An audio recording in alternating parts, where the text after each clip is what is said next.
Hello, I'm going to present our teaching unit, Psychological Mental Skill Training. This part consists of some example of strategies and techniques. We are going to introduce imagery and self-talk. My name is Dagmara Budnik-Przybylska. I'm from University of Gdańsk, from Poland, and I'm a sports psychologist. I'm going to present some information about imagery. What is imagery? Imagery is the ability to observe yourself on the screen of your mind.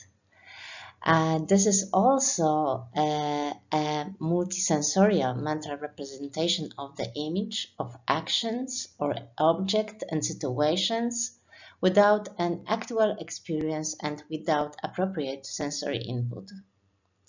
Images could be recalled from memory or could be new combination of stimuli.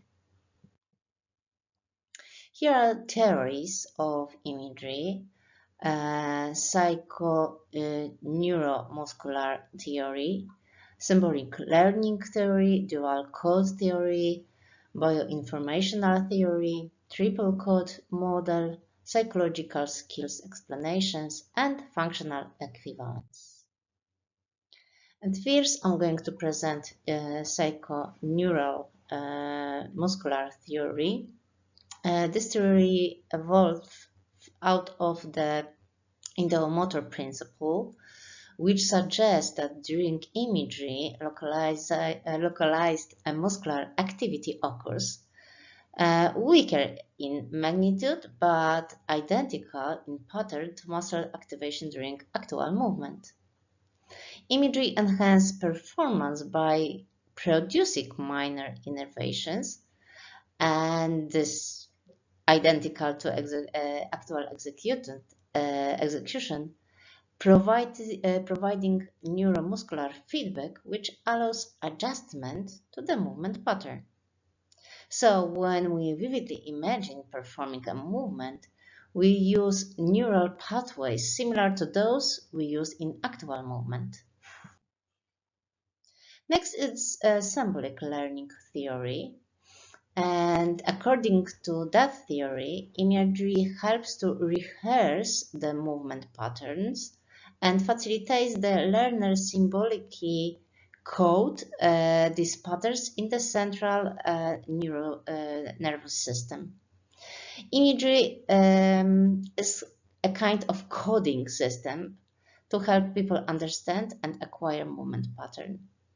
So when we create a motor program in the central nervous system, we form mental blueprint for successfully completing the movement. Next one is dual code theory. So according to this theory, information in memory can be stored as independent codes, as an image or a word. So when we store both the word, for example, tennis racket, and the image of it, we can retrieve the tennis racket from memory as either the image or a word. Next one is bioinformational theory. This theory is based on the assumption that an image is a functionally organized set of propositions stored by the brain. An image consists of two main types of statements: stimulus propositions and response propositions. Stimulus propositions are statements which describe specific stimulus features of the scenario to be imagined. And response propositions are statements that describe the imagery response to that particular scenario.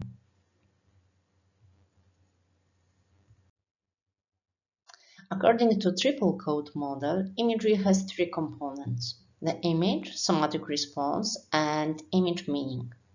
And here, for example, the image of running during Olympics could be kinesthetic feel of running, sound of the crowd, vision of others and sensory experiences, and so on. And somatic response could be increased heart rate, increase in muscular activity, and so on. And finally, the meaning. It could be success or failure. Another set of theories are psychological skills hypothesis. And here, imagery develops different mental skills. For example, concentration and confidence. It could reduce anxiety. And for example, according attention arousal set theory, imagery functions could be as a preparatory set of assists the performer in achieving an optimal arousal level. And functional equivalence theory means that imagery and perceptions, as well as imagery and movement, recruit the same central nervous system structures and processes. However, during imagery, execution is blocked. We also selected some measurements. There are a lot of measurements, and here are some selected. It could be sports imagery questionnaire, which consists of motivational and cognitive functions of imagery used by athletes. It could be movement imagery questionnaire or vividness of movement imagery questionnaire 2, which measure different visual perspectives, internal, external, and also modalities, kinesthetic perspective. Sport imagery ability measure. This is task-oriented, multimodal, and multidimensional imagery ability measure. Here, respondents are asked to imagine 4 different scenes and then respond to some questions. Motivational imagery ability measure for sport measures motivational general arousal and motivational general mastery functions of imagery. Okay, and next, sport imagery ability questionnaire.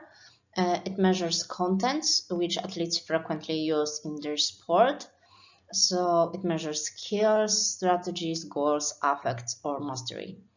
Imagination in sport questionnaire. It is questionnaire which measures situational and general imagery. In this questionnaire, respondents are asked to imagine one situation connected to their sport and then answer the questions connected to this situation. And in the second part, they are asked to assess the general imagery usage in daily life. Injury imagery questionnaire, it is devoted to injured athletes, and it measures motivational, cognitive, and healing process. Dance imagery questionnaire, this is imagery questionnaires devoted to dance, and it measures technique imagery, role and movement quality imagery, mastery imagery, and goal imagery. And here are some measurements for children.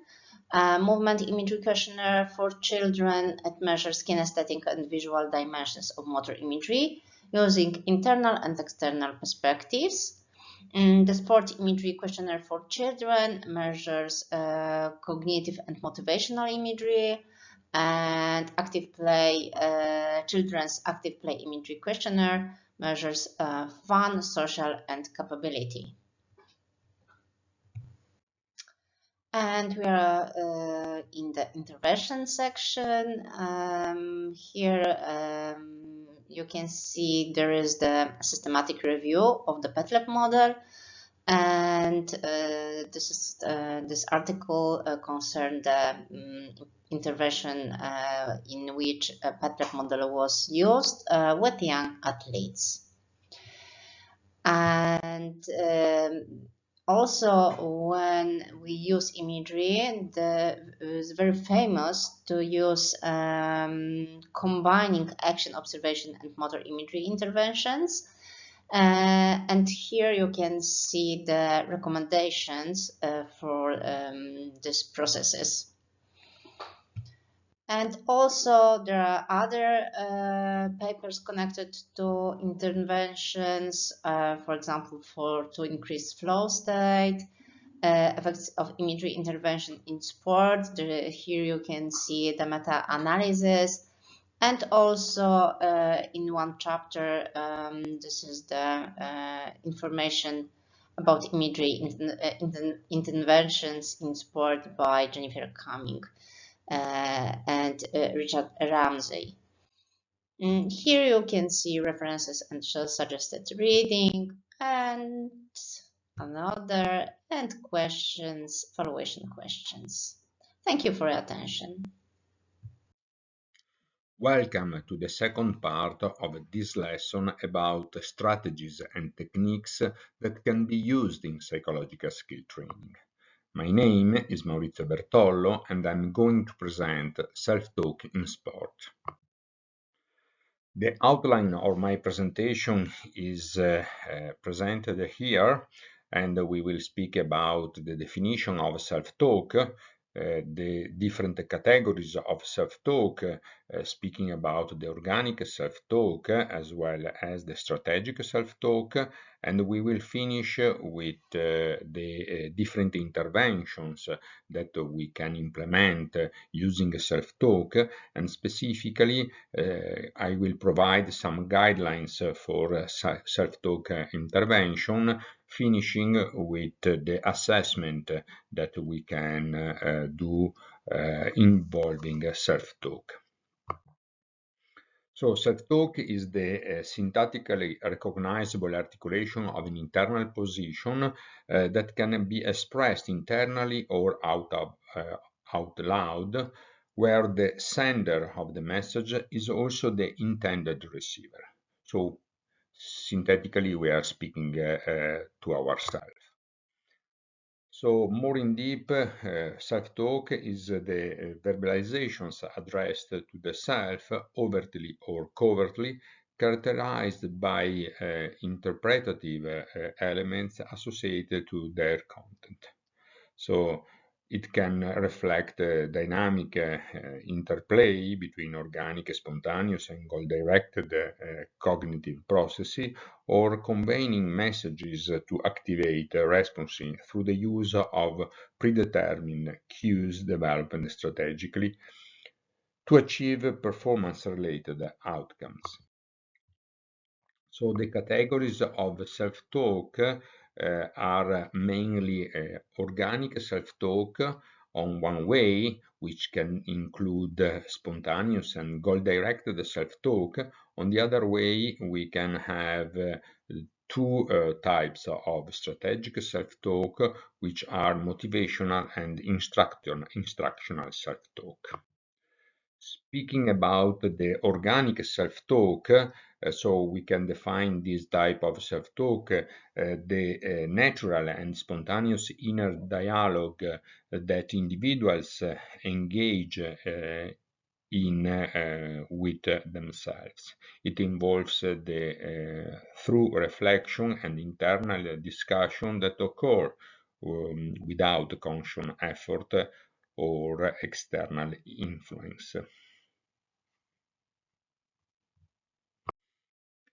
Speaking about spontaneous self-talk, it consists in unplanned and automatic inner dialogue that arises in response to stimuli or situations. It emerges naturally without deliberate effort and can involve a variety of thoughts, including reaction to events, observation, or reminders. So here we have some example, for instance, so when an athlete can tell themselves, well done, so for instance, as excitement after a point, or another example, I'm bad at this. Another category of self-talk, of organic self-talk, is the goal-directed self-talk that serves as a motivational and cognitive tool to direct attention, regulate emotions, and facilitate goal pursuit. This type of self-talk involves intentional statement aimed at problem-solving, including strategies to enhance focus, resilience, and performance. So here we have a couple of examples, one about resilience. So the athlete can tell himself or herself, you can do it. Or it can be on focus enhancement, so easy, for instance. Going to the strategic self-talk, we have the two categories of motivation and instructional, and it is the natural and spontaneous inner dialogue that individuals engage in with themselves, and it involves as well thoughts, reflection, and internal discussion that occur without conscious effort or external influence. An example of motivational self-talk can be patient, I can do it without difficult. Most effective for gross motor skill, mastered or expert performance and competitive setting. This is the examples of motivational self-talk in athletes. On the other way, the instructional self-talk is more effective for defined motor task and early learning strategies. Instructional self-talk aims to provide oneself with guidance, direction, and strategies to execute a task effectively. It involves internalizing step-by-step instruction or verbal cues to enhance performance and skill acquisition. Examples of research in motivational and instructional self-talk are provided by the paper showed here that speak about the psychophysiological profile of this type of self-talk in one way, or the effect of this type of self-talk on endurance performance, specifically in the second case about endurance athletes. Speaking about intervention using self-talk in sport, it is interesting to highlight the example provided by Hatziourjadis and colleagues in 2014 when they define the ST impact procedure. Which means that you have to identify what you want to achieve. You have to match self-talk to the needs, practice different cues with consistency, ascertain which cues works best for you, create specific self-talk plans, and train self-talk plans to perfection. Specifically, it is important to consider the setting, the timing, the keywords, and what is the response that should be triggered. So here you have an example of pre-serve routine, for instance, provided by Weinberg and Bianco, which is another example of intervention in strategic self-talk. And they provided an example of routine in pre-service and specifically determine position and foot placement, decide on service type and placement, adjust racket grip and ball, take a deep diaphragmatic breath, bounce the ball for rhythm, see the field for perfect serve, and focus on the ball, toss, and serve to the program. So we can think about some general guidelines for intervention. Here in these slides is highlighted the 6th step for providing effective self-talk intervention. So we have an intake session, then we have to move the observation, the awareness of the athlete, the intervention planning, the intervention implementation, which is very important because so you have to provide some examples of words, imagery, thought stopping, and so on to the athlete, and then the evaluation, so how effective is this type of intervention. Finally, in this slide is presented the assessment that can be done in self-talk, and particularly it is important to highlight that some of them are more ecological than others, particularly the descriptive experiential sampling, or the brain activity, or the private speech, or video reconstruction, and observers report. So in this table, it is also interesting to see how easy are some of these type of assessment, how reliable they are, or how much reproductive they could be, and the level of validity about the different type of assessment. So there are for sure some important readings that I suggest, and particularly the book recently published in 2020 about self-talk in sport by Latiniak and Azgeorgiadis. However, I think that it is important also to have another perspective coming not from Europe but from the US, and I suggest the self-talk chapter in Routledge Handbook of Applied Sports Psychology, written by Van Halte and Vincent.